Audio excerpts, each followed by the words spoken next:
So the geometrical interpretation of the derivative of a function of a complex variable is as follows. So we imagine the complex plane for values of z equals x plus I, y, and the function f takes values of z and produces some new values, which we're going to call w, written as u plus iv. We'll come back to that a bit later. So basically, z0 gets mapped to a new value, f of z0, which we can write as u plus iv. That doesn't really matter at the moment. And z0 plus delta z gets mapped to f of z0 plus delta w. So we're basically saying that f of z plus delta z is equal to f of z0 plus delta w.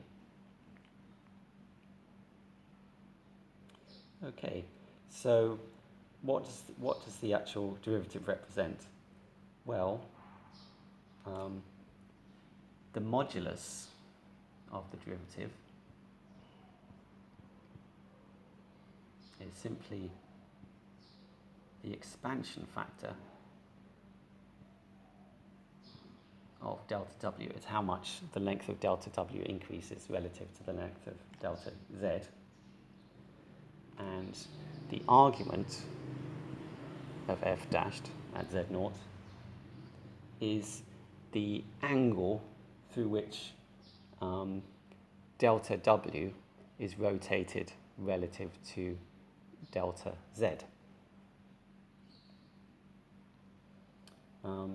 So this is not difficult to see, because we can rewrite this for small delta z as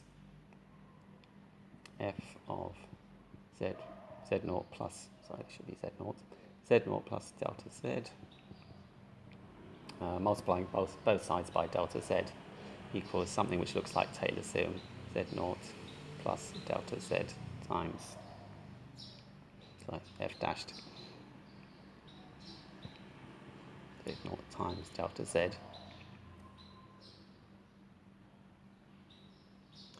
But we've already said that this thing here is equal to this. So delta w is equal to f dash times delta z, which means that if we take mods of both sides, we've got f dashed is equal to the modulus of delta w divided by the modulus of delta z. Okay, so modulus of delta w equals modulus of this times the modulus of this, so that follows. And similarly, the argument of delta w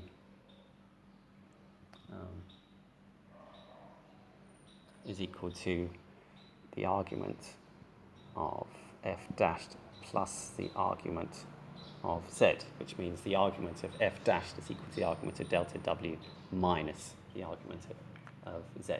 So the argument of f dashed just gives you the rotation angle of this relative to this.